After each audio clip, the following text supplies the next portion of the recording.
बिस्मिल्लाहिर्रहमानिर्रहीम। शुरू अल्लाह के नाम से जो बड़ा मेहरबान नहायत रहमत करने वाला है।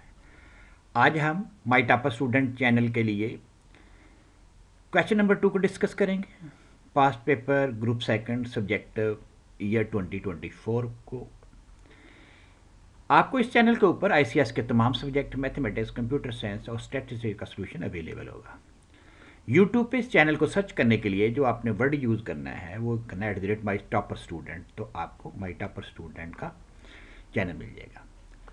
आपने सब्सक्राइब के बटन पर क्लिक करना ताकि आइंदा जो भी क्वेश्चन अपलोड हो उसका नोटिफिकेशन आपको आ जाए। तो चलो शुरू करते हैं। Mathematics group second paper 1 marks 80 subject of type.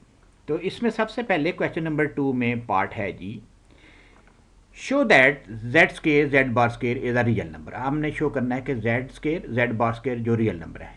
Start करते हैं। तो इसमें जेड हमें पता है किसके बराबर होता है, ए प्लस ओटा बी। तो इसका स्क्वायर लेंगे, स्क्वायर लेने के बाद हमारे पास ये आ जाएगा। हमें पता है कि ओटा स्क्वायर किसके बराबर होता है, -1 के बराबर होता है। इस तरह जेड बार लेते हैं। जेड बार में क्या होता है कि ओटा की जो टर्म होती है उसको माइनस होती है, माइनस ओटा बी आ जाएगा। इसके बाद उसका स्क्वायर लेंगे तो हमारे पास ये सेकंड आ जाएगा।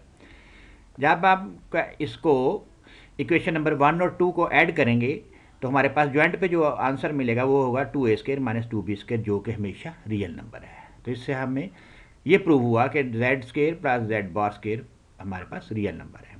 तो आगे चलते हैं जी। हमारे पास क्वेश्चन नंबर सेकंड के लिए पार्ट सेकंड हमने मॉडुलस फाइंड आउट करना है। मॉडुलस कम्प्लेक्स नंबर का मॉडुलस फाइंड आउट करने का जो फार्मूला है वो ये है, a square plus b square under root. तो ए हमारे पास 1 है, बी हमारे पास -√3 है। इसको सिंप्लीफाई करेंगे तो हमारे पास आंसर 2 आ जाएगा। इसी तरह ही पार्ट सेकंड थर्ड के लिए हमने इसको सिंप्लीफाई करना है। सिंप्लीफाई करने के लिए सबसे पहले हम एलसीएम लेंगे, नीचे और ऊपर एलसीएम लेंगे। एलसीएम लेने के बाद इसको सिंप्लीफाई करेंगे तो हमारे पास जो आंसर आएगा वो 9 आएगा। आगे चलते हैं जी। Question number 4, check the closure property with respect to addition and multiplication for set 0 -1। Closure property ये होती है कि अगर हम उसमें ऑपरेशन अप्लाई करें तो दोबारा जो रिजल्ट आए वो उसी सेट में आ जाए। तो सेट हमारे पास है 0 -1। हमने देखना है कि एडिशन और मल्टीप्लिकेशन के हिसाब से ये क्लियर प्रॉपर्टी है या नहीं, कि ये दोबारा इसके अंदर वो नंबर आता है या नहीं आता। तो ये वाले सेट में अगर हम -1 को -1 में ऐड करें, क्योंकि हमने दोनों ऑपरेशन के हिसाब से चेक करना है, एडिशन के हिसाब से भी और मल्टीप्लिकेशन के हिसाब से भी, तो हमारे पास क्या होगा, -1 को -1 में ऐड करें तो -2 होता है, जो कि -2 इस सेट में नहीं है। इस वजह से ये एडिशन के हिसाब से क्लियर प्रॉपर्टी एग्जिस्ट नहीं करती। सिमिलरली माइनस की तरफ देखते हैं। अब हमारे पास जो माइनस के मल्टीप्लिकेशन के हिसाब से भी ये क्लियर प्रॉपर्टी एग्जिस्ट नहीं करती, क्योंकि -1 को जब -1 से मल्टीप्लाई करेंगे तो 1 आएगा। 1 तो इसमें एग्जिस्ट नहीं करता, तो इस वजह से ये is not close with respect to multiplication. तो पार्ट 5 की तरफ चलते हैं जी। हमारे पास determine whether the statement P and tilde P, negation भी इसको बोलते हैं, टिल्ड भी बोलते हैं, इज अ टाटोलॉजी। टाटोलॉजी ये होता है कि जो हमेशा ट्रू हो, हर वैल्यू के लिए उसकी वैल्यू ट्रू हो। हमने ये चेक करना है ये हर वैल्यू के लिए ट्रू है या नहीं। तो हमारे पास इसका लॉजिक में सबसे बेहतरीन ये होता है कि जिस नंबर ऑफ वेरिएबल हमारे पास 1 है, P है सिर्फ, तो P की पावर, हम इसका जो फार्मूला आता है वो 2 रेज की पावर नंबर ऑफ वेरिएबल होते हैं। नंबर ऑफ वेरिएबल हमारे पास 1 है तो 2 की पावर 1 = 2 होगा। इसका मतलब है कि हमारे पास 2 पॉसिबल ऑप्शन होंगी, ट्रू और फॉल्स P के लिए। P या तो ट्रू होगा या फॉल्स होगा। निगेशन लेंगे तो ये T जो है ये F हो जाएगा और F जो है ये T हो जाएगा। तो अब ये हमारे पास P एंड निगेशन P में क्या होता है कि ये उस वक्त ट्रू होगा जब दोनों TT होगा। दोनों TT तो है नहीं, सो दोनों FF आ गए। तो इसका मतलब ये है कि ये टाटोलॉजी नहीं है। अगर यहाँ पे दोनों के लिए TT होता तो फिर ये टाटोलॉजी होता। तो आगे चलते हैं, हम पार्ट नंबर 6 की तरफ चलते हैं। हमने सेमी ग्रुप को डिफाइन करना है। सेमी ग्रुप वो ग्रुप होता है जिसमें 2 ऑपरेशन हो, एक तो close with respect to operation हो और दूसरा उसमें एसोसिएटिव लॉ होल्ड करता हो, तो हम कहेंगे कि ये सेमी ग्रुप है। आगे चलते हैं जी। क्वेश्चन नंबर 7 की पार्ट की तरफ हमारे पास ए क्या है, 1 + आयोटा फाइंड ए इंटू ए बार टी। तो अब हमारे पास ए ये है, ए बार ये लेंगे तो उसने आयोटा वाले को माइनस कर देना है। उसके बाद इसका ट्रांसपोज लेंगे तो ये हमारे पास जो कॉलम है उसको रो में कन्वर्ट कर देगा, ये वाला। उसके बाद हमने इसका लेना है जी मल्टीप्लिकेशन। मल्टीप्लिकेशन लेंगे तो हमारे पास ये देखें, ये पहला कॉलम है, इसको पहले वाले कॉलम के साथ मल्टीप्लाई करेंगे तो ये आ जाएगा हमारे पास। उसके बाद ये दूसरा कॉलम है, दूसरे कॉलम को दूसरे कॉलम के साथ मल्टीप्लाई करेंगे तो ये आ जाएगा। तीसरा कॉलम है, तीसरे कॉलम को तीसरे कॉलम के साथ इसके साथ मल्टीप्लाई करेंगे तो ये हमारे पास ये वाला आ जाएगा। तो इसको सिंप्लीफाई करते हैं, आपको पता है अल्फा स्क्वायर जो है -1 के बराबर होता है। इसको सिंप्लीफाई करेंगे तो हमारे पास ये आंसर आ जाएगा। पार्ट 8 है जी हमारे पास, define the reduce echelon form of the matrix with example. Reduce echelon form ये होती है जिसमें रो वाइज जीरो जो है ना इंक्रीज करते जाएं। तो इसको डिटेल में देखते हैं। हमारे पास रिड्यूस एचेलॉन फॉर्म वो फॉर्म होती है जिसमें 0 0, पहला तो हमारे पास पहली रो का एलिमेंट 1 हो, दूसरी में 0 हो, तीसरी में 0 बड़े ना के कम हो। तो ये हमारे पास एचेलॉन फॉर्म है। तो रिड्यूस्ड एचेलॉन फॉर्म में ये होता है कि इसमें हम मैक्सिमम कोशिश ये करते हैं कि ज़्यादा से ज़्यादा हमारे पास 0 आ जाए।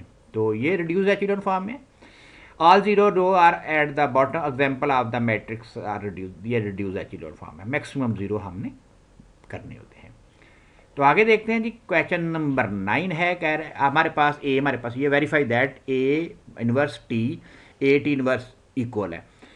हमारे पास ये वाला मैट्रिक्स दिया हुआ है, हमारे पास ए दिया हुआ है। हमने इसको सबसे पहले हमने इसका इन्वर्स फाइंड आउट करना है, क्योंकि ये हमें इन्वर्स इसका चाहिए। इन्वर्स फाइंड आउट करने के लिए एडजाइंट ए किस तरह फाइंड आउट करते हैं, ये वाली जो वैल्यू होती है यहाँ इसके ये वैल्यू जो होती है, ये जो मैंने एरो लगाया हुआ है, इसको आपस में हम स्वैप करते हैं और उसके बाद इनका हम साइन चेंज करते हैं। तो ये -1 है, ये 1 हो जाएगा, ये 3 या -3 हो जाएगा, ये 2 इधर आ जाएगा और 1 उधर चला जाएगा। ये मैंने बताया हुआ है। ये वाले डायरेक्शन में हमने क्या करना होता है, रिप्लेस वैल्यू करनी होती है, और ये वाले डायरेक्शन में हमने साइन चेंज करना होता है।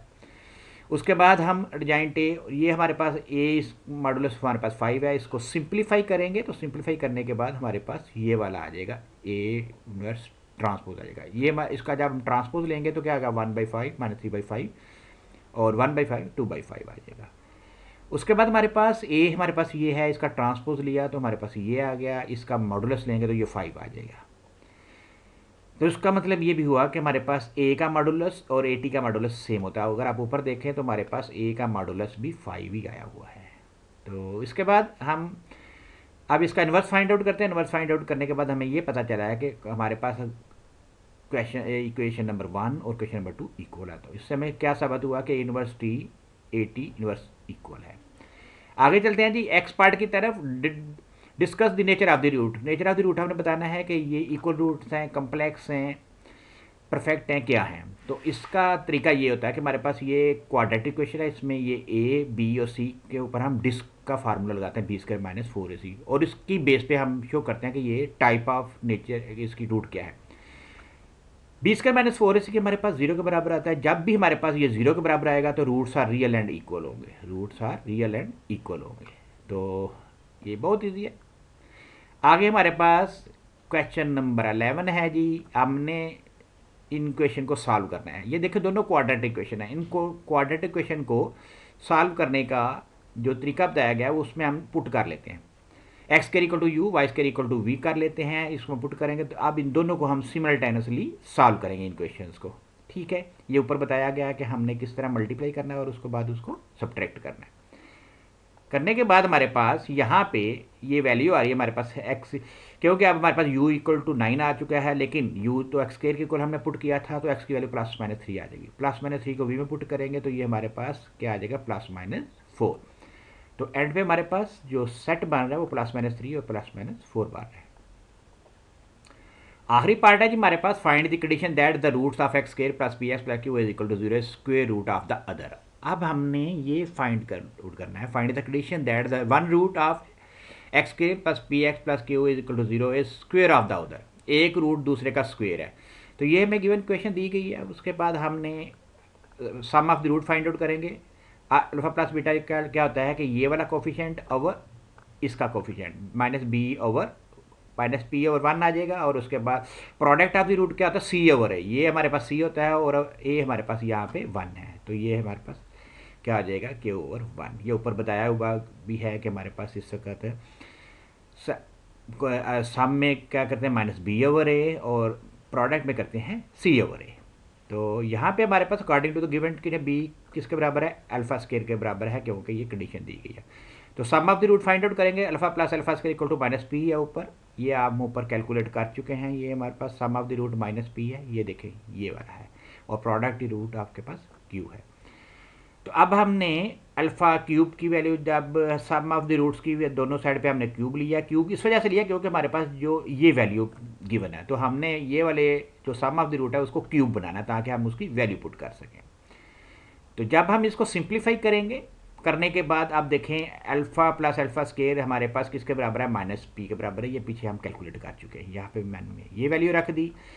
अल्फ़ा की वैल्यू क्यू है, अल्फ़ा 6 की वैल्यू अल्फ़ा क्यू स्केयर आ जाएगी, जिस तरह के ये बताया गया हुआ है। तो सिंप्लीफाई करने के बाद हमारे पास q plus q square equal to 3pq जो हमने प्रूव करना है। तो इस तरह आज हमने ईयर 2024 का ग्रुप 2 का क्वेश्चन नंबर 2 को कंप्लीट किया है। तो नेक्स्ट हम इंशाल्लाह ताला क्वेश्चन नंबर 3 को मुकम्मल करेंगे। बस आप इसकी प्रैक्टिस करें। अगर आपका कोई भी क्वेश्चन हो तो आप व्हाट्सएप नंबर पे रब्ता कर सकते हैं। Wish you good luck for your exam. अल्लाह हाफिज़।